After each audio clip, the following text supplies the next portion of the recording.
Good morning. Happy New Year. Welcome to the Light on Suitability podcast with your host, Elizabeth Comeau, and co-host Daryl, Sean, Michele Garfinkel. Today, we wanted to resume finally our conversation about remorse. I think what I'll do is, if I can remember, I will jump back into this law review article that has sat on my desk since we talked last.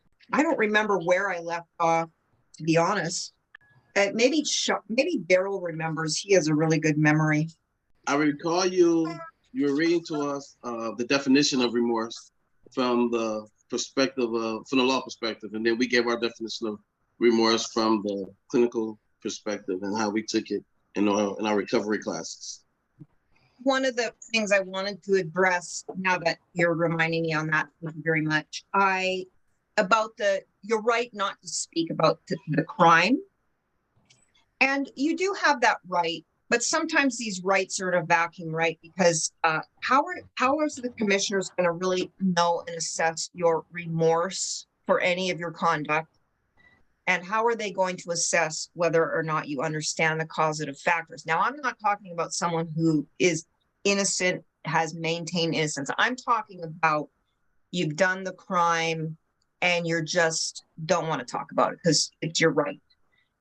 That's not going to help you for them to figure out whether you're remorseful and whether or not you understand causative factors, character defects, coping strategies for the particular aspect of the harm. And that's one of the things that the commissioners had revealed to the person writing this law review article.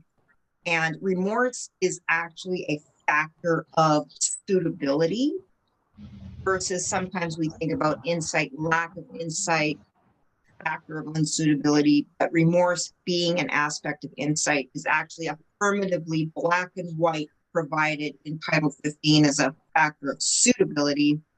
You know, the obvious stuff they talked about, blaming victims, relying too heavily on, your contributing factors and causative factors to talk about the crime. So the law talks about, how do you demonstrate remorse? By showing that you understand the nature and magnitude of your actions, whatever they may be at the time of the crime. And so that is really important. And one of the things that my clients sometimes, I really emphasize this, then they start talking about what happened on the day of the life crime. And we start literally from, 3 days before this happened and that happened and my parents, my childhood, and I never in 3 minutes, I still don't know what happened to the victim on the day of the knife crime. And that's really important because you'll get some of these commissioners that will say, you had nothing but excuses and you talked all the way around it and we had to pull teeth to get out what actually happened to the victim on the day of the life crime. So it's really important. I may have mentioned this before, but the what happened is different than the why it happened. So I really encourage my clients to get right to the point. Character defects, why did what happened to the victim on the day of the life crime? And then the why as well in terms of remorse, because you don't want to seem like you're blaming, well, she looked at me wrong, or she did this, or she pushed me first, or whatever it happens to be. You want to avoid that. And you really want to get straight to the character defects. And then you can unpack it from there. And a client actually taught me that he by asking me that question and said, how should I really approach that? Because if I say, what are the causative factors and mom did this and mom did that, and mom was a bad mom and dad was a bad dad, we're still really not. And that's probably true. And they probably would have been more successful without it. But we really want, I tell my clients, I really want to give a good answer, which is something that can't really shut you down on or criticize you for. Go, why did this crime happen? Because I was a violent, angry gang member. That's going to open the door for you. Then you put it right out there in front. That shows you're remorseful. That shows the impact or the nature and magnitude. And then they can go, well, why were you a violent, angry gang member? Now they've opened the door for you. Now you can give all those things that sometimes you'll get criticized for, being excuse making or blaming or deflecting or all that stuff. If you lead from mom was bad, dad was bad, it can get, some of these deputy commissioners can really dig a hole for you and you don't see it coming. So I don't know, that was sort of a random thing, but might open it up for conversation from the group. And I'll start with Daryl, as I always do, maybe jump in later, and go for it, Daryl. Again, good morning, everyone. Our listeners, family members. I just want to say this, and this is really big because Sean and I have really been trying to formulate a plan to talk to family members as well as people who are incarcerated about remorse and the necessity of actually showing that both insight and remorse coincide. I was denied a number of times parole because I lacked both remorse and insight, although I said I was sorry. And like you just said, Elizabeth, they want to know what was I apologizing for? What was I sorry for?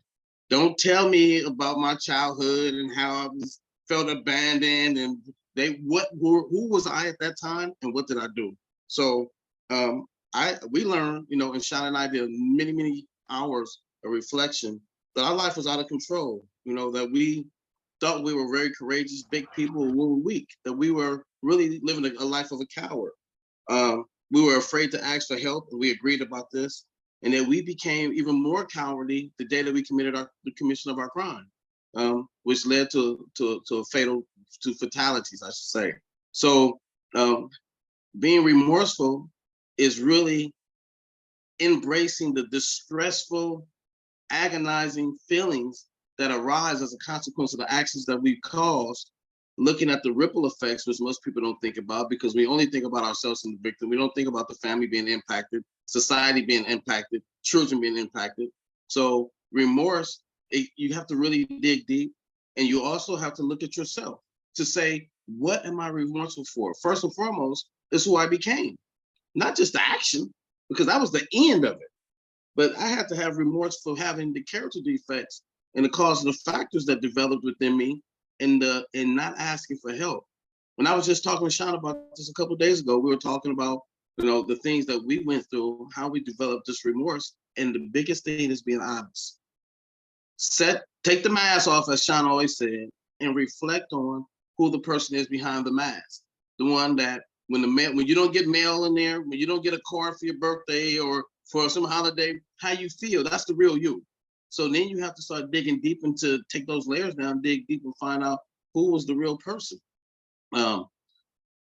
And again, insight, being able to explain exactly why your crime took place, being able to explain who you were at the moment. And then, as you said, Elizabeth, they're going to ask you, well, how did I become this person? How did I become that person? Then we can explain more about it. But remorse is the reality that I never stopped having remorse for the crime that I committed. I took a life, unjustified, in cold blood.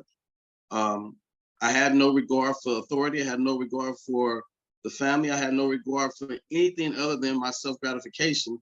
And I used the fact that I was 17 years old for so long. And even to today, the court was justified. Well, he was only 17. His mind was not fully adjusted. It was not fully grown. He didn't understand the ramifications of life. However, I became a bad person because I made bad choices. And I made bad choices because I was around bad people. And I needed to become, I needed to accept the responsibility. I needed to change my whole approach and look at the errors of my life because I was an insecure person, immature. I was angry. I was resentful towards parents. I was rebellious towards authority. I was a gang member. I mean, all these things played a factor in my crime.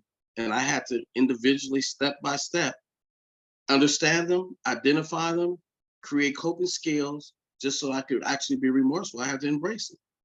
Sean? Man, you hit it all. I ain't nothing even to cover, but I wanted to hit something that Elizabeth said, because I remember when we were formerly incarcerated that it was some paper going around, like a legal paper that was saying that, you have the right not to speak during your board. And so I remember some guys going around telling, you know, some individuals, especially a part of my group, and I was getting kind of frustrated. So I needed to address it. So I addressed it in the group that, yes, you have a right not to speak. It's your board, but it's the same thing as a trial, right?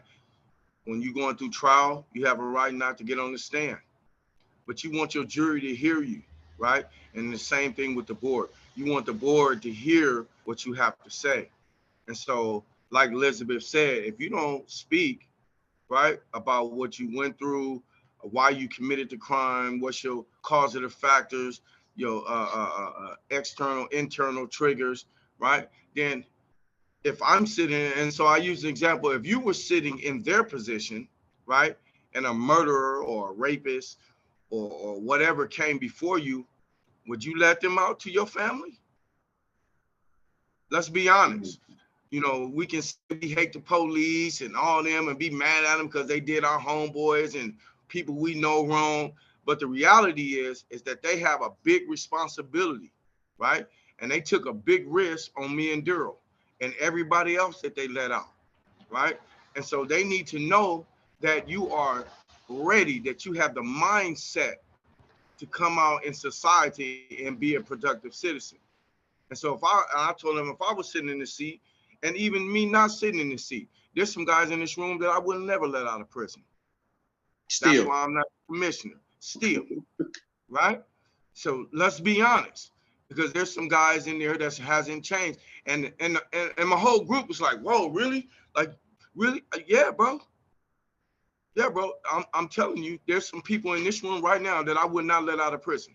And I'm not saying that I'm better than y'all and I deserve to get out, because I don't deserve to get out. None of us in here deserves to get out. But what you were saying, Elizabeth, it is important that you speak and tell the board about what you was going through at that time, right? Open up the door with, like Elizabeth said, I was a gang member with no remorse. I didn't care about life, which is what I said.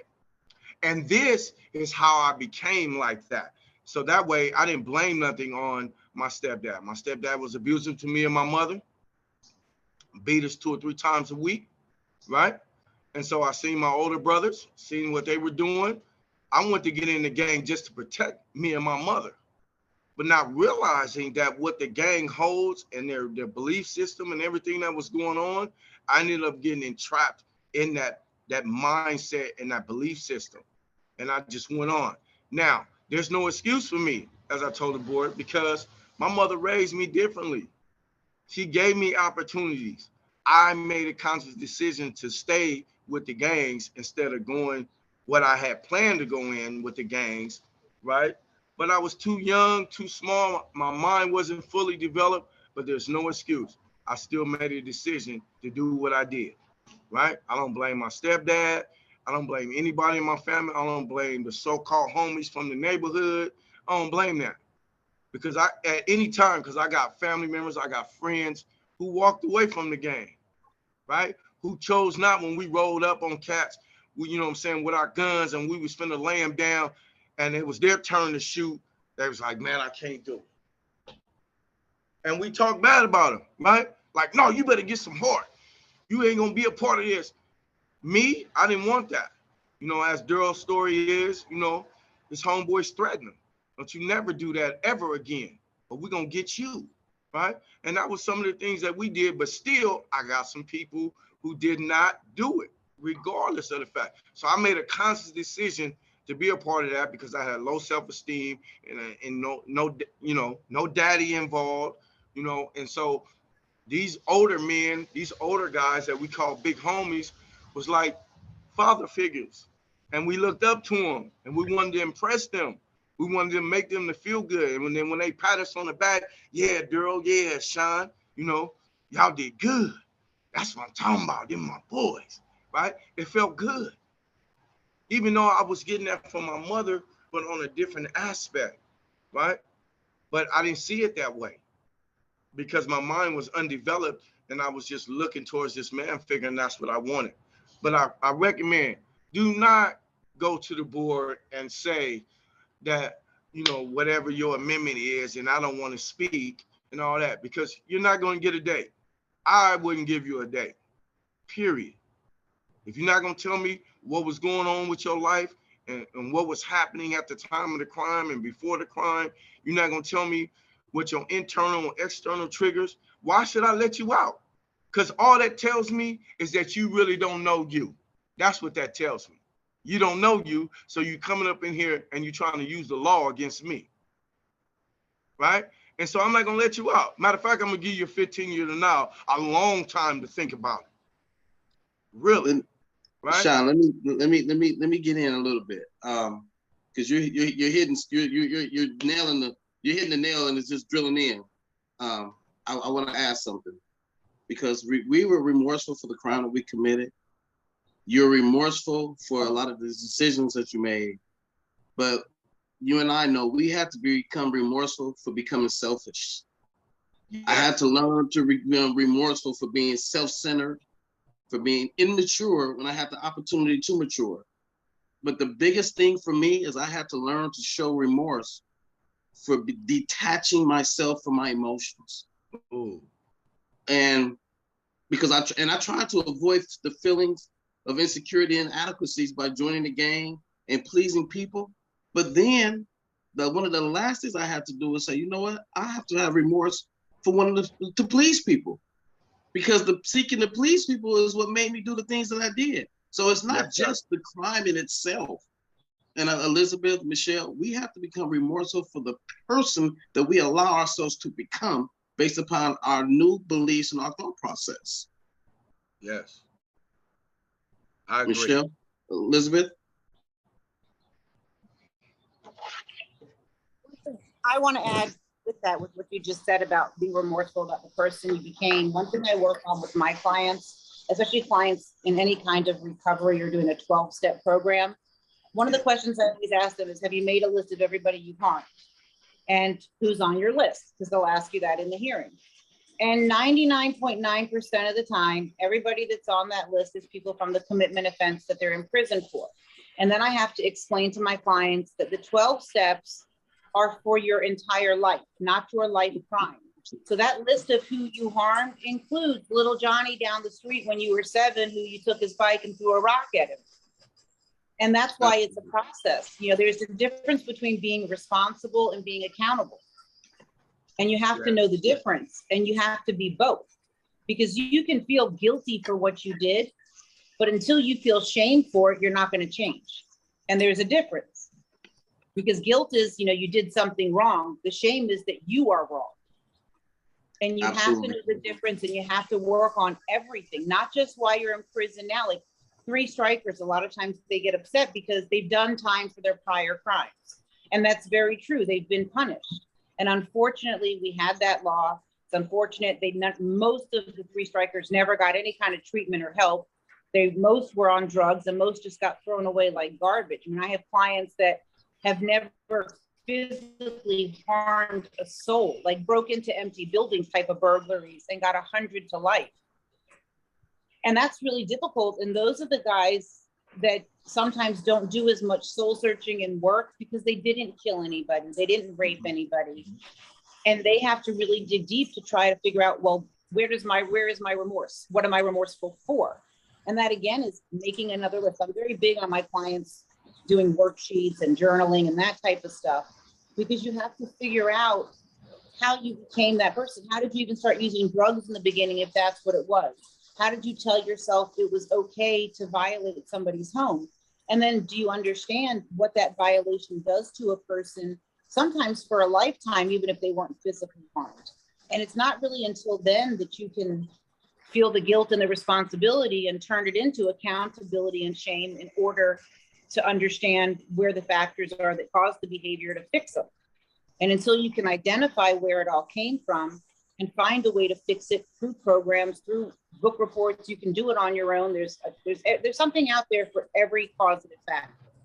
And until you can learn about it and show them that you've changed yourself, you'll never convince them that it won't happen again, because you don't know it won't happen again.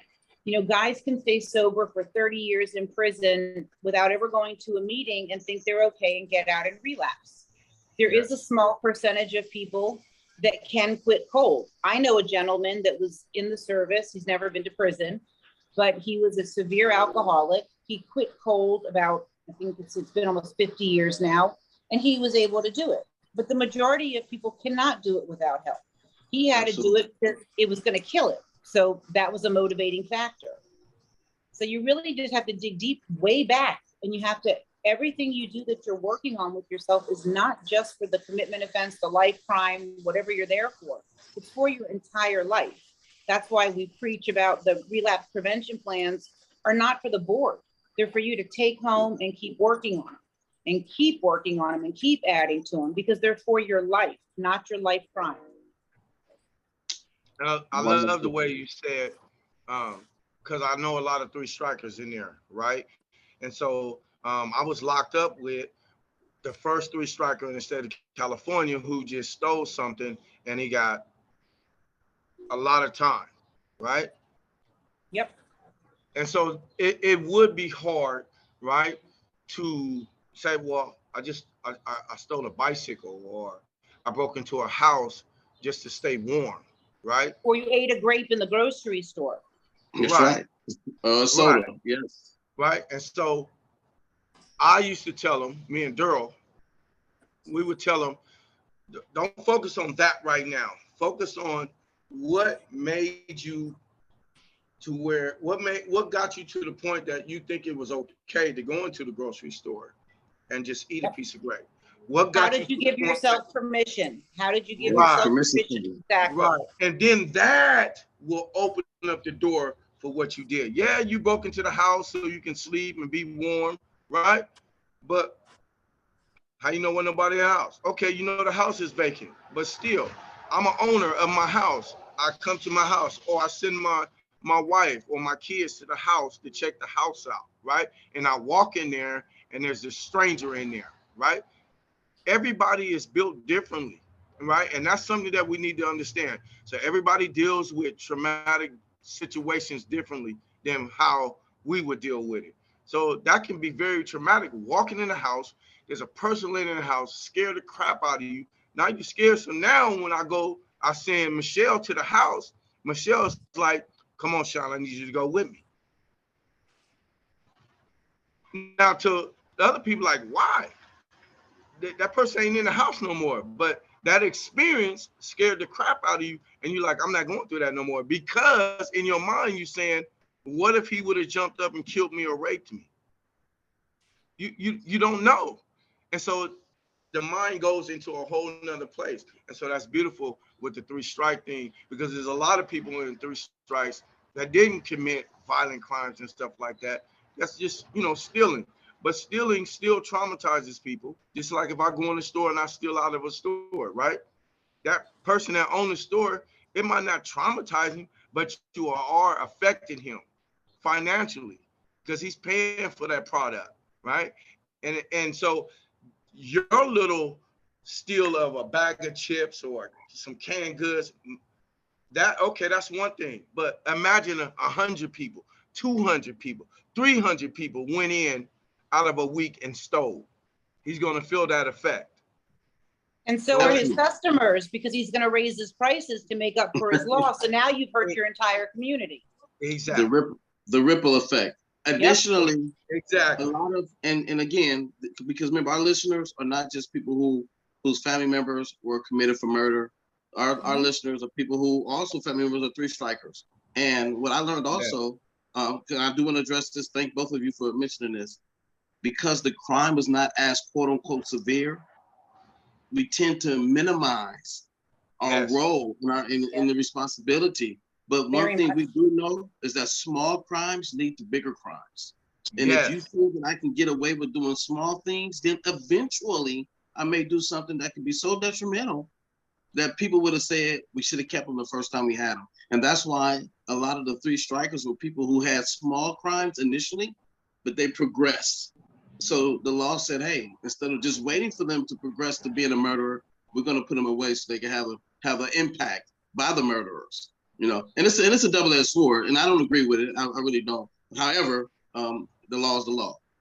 But we do have to encourage and motivate both three strikers, people who have two strikes, people who have time double murders, to really dig deep inside, look at the person that we became, And where did I get that permission statement?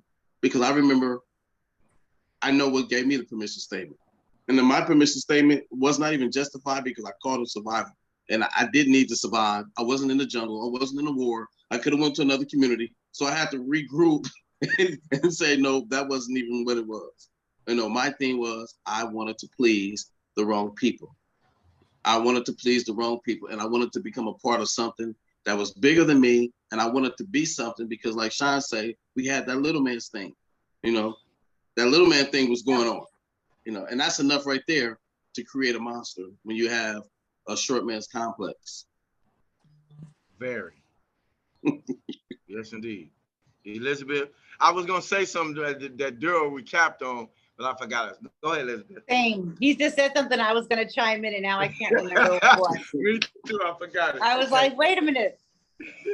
Got to take notes. Got to take notes. I just wanted to also just to clarify a little bit on 3 strikes. So 3 strikers did not get 25 to life just because they took a grape in a grocery store. In general, if you did take a grape in a grocery store, that would be a misdemeanor, wouldn't qualify. But we're looking at an entirety of someone's criminal history. And so when I get a client that's saying, but it was just a grape, I said, well, what else happened?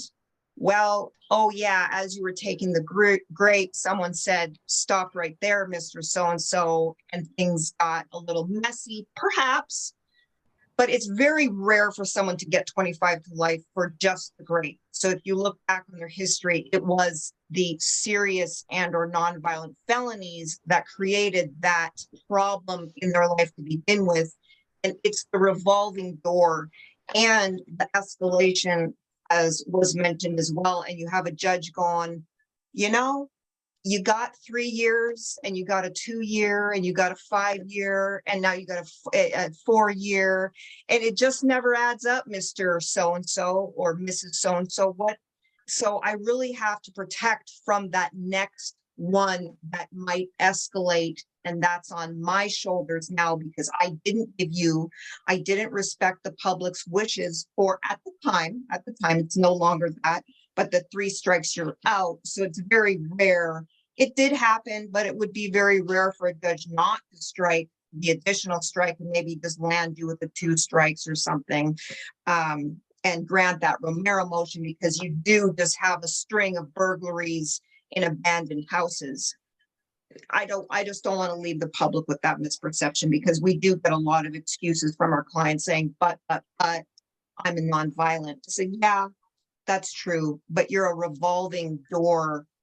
And that's just difficult for the judge to just say, okay, one more time, one more chance for you, because that next chance is going to be like Sean said, someone's in the house with a gun because they're scared or whatever happened, and that judge is trying to prevent that. But that was just my thing. And then I just wanted to add to some really great takeaways. And I'm thinking of creating a worksheet for my clients out of this law review article, and I'm happy to share it with Michelle as well when I'm done, so she can give it to her client if she thinks it's any good. But tons of stuff in here that describe remorse. And if I'm thinking of creating like a,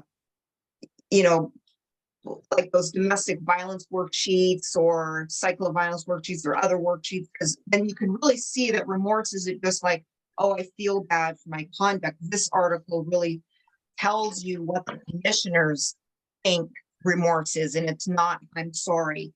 It's knowing what was in them that allowed to happen what happened. And that Daryl mentioned that, how did I give myself permission, as Michelle said, how do I give myself permission to do those things? Take the grape, not report, someone drops $100 from behind their pocket and they don't see it. They didn't see you seeing it. You picked it up, and, it's all of that little stuff too. And then the commissioners are saying, number one, you see it, you figured it out, but have you addressed it? Or are you continuing with your same mentality? And they really talk about, if you still have criminal thinking, you're not remorseful. And so they also say, we ask you to do something. We ask you to stay discipline free. We ask you to take self-help, but you didn't do it. You just say, oh, I don't need it, or or, excuses and say, but I'm sorry, it was a long time ago, it was 25 years ago, and it was just a grape, right? So then the commissioners are going to get after you and say, remember, we're talking about the commissioner's perspective, not necessarily mine, Michelle's. Daryl and Sean have a different perspective. Michelle and I have a more maybe softer approach, but you have to get hard on yourself if you're a parole candidate. But also rehearsed statements, the commissioners say, do not show remorse. So if you just memorize everything 2 weeks before your parole hearing and then give the scripted, stilted presentation, that's not remorse. They're saying in this article, the buzzwords does not show remorse. If you just look good on paper, you got everything typed up real nice, you had a friend do it, they fix it up, it looks great, but you can't get behind it and really talk about it with the board. Superficial. What they really want is authentic. I had a really authentic guy. He just came in because he didn't think he was getting paroled. He just was like, told everything, said everything, really had shown how he sat around the groups and really shared himself with the groups instead of just sitting back and collecting information and collecting chronos. He participated, he engaged with other people, he sat around the lunch table, they talked about their program, they talked about their feelings. I noticed one thing I'm learning is my male clients in particular have trouble really identifying and tapping into their feelings, which is really important to be able to get to authenticity and talking not like a buzzword guy with just an authentic guy like you, Daryl and Sean talk on this panel. It's just, this is how you talk. You talk about feelings, you talk about the stuff that goes on, you're honest, you're remorseful. Speaking from the heart is what these commissioners are saying finally in these articles. And we hear about internalizing, and internalizing takes work.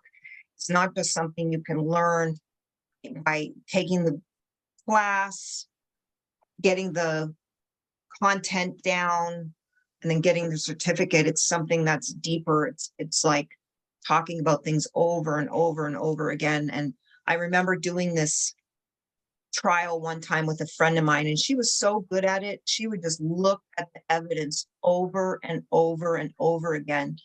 And she would get on the phone and we would talk about the facts of that case for 2 years. Every single day we talked about the facts of the case, and it worked out very well for our client because of her insistence that we talk about it and talk about it and talk about it again and pull out the papers and pull out the police reports. And I really think about that in terms of my clients. It's not just something you can do once and then come into the board or memorize it on some cue cards. I know that you guys have some of those sometimes. It has to be a much more, much deeper process. And that's what the commissioners are saying, that they told this law review writer. We want them to really be the embodiment of that remorseful person that were on the street. They literally are different. They're not the same 18-year-old, 20-year-old, 25-year-old that came to prison. And so I'll just wrap it up and turn it over to anyone else that wants to chime in before we conclude. I want to add that I'll go after you, Drew. What you just expressed, we are the evidence, and we need to look at ourselves over and over and over and ask ourselves, what do I feel? And I learned to identify what I was feeling. I wrote it down. I looked at it after denying it so many times, but then started investigating into those feelings to where I became a person again. Because I gave myself permission not to be human by doing acts that humans are not supposed to do. And Sean, we talked about it. I know you want to say something, but I just want to say, you really do have to look at yourself as the evidence. You are the evidence. Identify, investigate, and find out who and what you are so that you can articulate to the people how you really feel. And remorse is going to come right out. It's going to come right from your heart. It doesn't have to be written down or scripted, and they will see who you really are, either remorseful or not remorseful. Sean, wrapping it up? Yes, because I remember what I was gonna say. I don't know if Michelle remember what she was gonna say, but progressing. You was talking about, Joe. You was talking about progressing, right? And so that was some of the things that I talked about in my board, right? And so I started off small. So I remember as a kid, me and my little brother used to go in the store. We used to steal little beef jerkies. We had this little beef jerky fantasy, right? We steal beef jerkies. Then we went from beef jerkies to stealing skateboards, to bicycles, to cars, and then a life. See how that progressed, right? That's And so yeah. that's how I was able to explain to the board on how I took the life. I progressed. And so we think that just stealing little small things is okay, right? But the more I got away with it, the more confident I got. And so I went bigger and then went a little more higher. And then to where I just thought I can just take a life and it would be okay. And I'd get away with it, but I didn't, right? Mm-hmm. And so that's very important, Daryl, what you said. It's about, progressing when you're committing crimes, right? Because everybody starts off small. Very few starts off just automatically robbing a bank. Mostly it's, stealing in the store, stealing little things here and there, right? And that's how you progress. Feelings. Elizabeth spoke about feelings about the male in there. Well, let's keep it honest, right? We men, we have a problem with expressing our feelings, right? But most importantly is that we have a problem with expressing our feelings when we get incarcerated, because the world in there, the culture in there is not to express feelings. Because if you express feelings, it shows the signs of weakness and people will prey on you, right? Now, I'm not saying that doesn't happen. I'm saying that what me and Daryl realized is that it's okay to express your feelings, right? But we had to remove ourselves from the people that we were associating with. And even when we did talk to them and we expressed our feelings, they really felt us because it came from here. It came from the heart. And so I tell all the men that's incarcerated and the family members, tell your loved ones, it's okay to express your feelings. It doesn't make you less than a man. Matter of fact, it makes you a human. It makes you a bigger man to be able to express your feelings. And women love that, right? Whoever you in a type of relationship, they love for a man to express. No, that's honesty, right? They love for a man to express their feelings. They don't want a hard dude all the time, right? Your family, you don't have to be hard all the time. But I understand the culture in prison that we got to be hard all the time. But when you go before these people, before the board, right, you need to be able to express your feelings. Trust me, it's okay. And it takes 1,000 pounds off you when you start expressing your true feelings.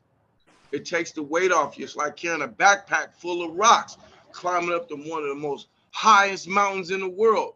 That stuff gets heavy, right? And then when you take that backpack off, you're like, damn, I should have did this 20 years ago, right? So yes, express your feelings. It's okay. Doesn't make you less than a man. I understand. But I also want to know there's some people that you can't express your feelings around in prison. Daryl, you know that, right? Absolutely. That's Absolutely. okay. So be smart about who you express your feelings around. But when you go before the board and you're around your support net group, right? Express your feelings. When you're in front of the group, whether you're facilitating, you're not facilitating, right? The privacy in there, the manhood in there, the womanhood in there, express your feelings. Thank you. Michelle? Thank you much. Well said. Very well said. I agree. And I did remember what I was going to say, because Sean was talking about second strikers and all of that. And I wanted just to point out that all of this work that our clients are doing to get out, and again, not all of them are lifers. Some of them have determinate sentences. The other thing is you're not only preparing to leave prison. The whole reason that you're going to change your full self is so you also never come back. Because when you do get out after you determinate sentence, you might come back for life if you do the next wrong thing that's violent or tough. So once you fully change and you keep checking yourself and keeping your relapse plans updated, that also prevents you from ever coming back. Because even when you discharge from parole, you can still come back to prison for a very lengthy time based on your past. And so you want to be changed so that you're safe forever. You get to go home and stay home. Thank you. Yes. Yes. Thank you. And that's the truth. That's the Excellent, truth. Michelle. Yeah. Excellent, excellent. It's so great to see all of you. And You too. I will see you hopefully all You next too. week. What's our topic next week? Next week, we're going into character defects. Lovely.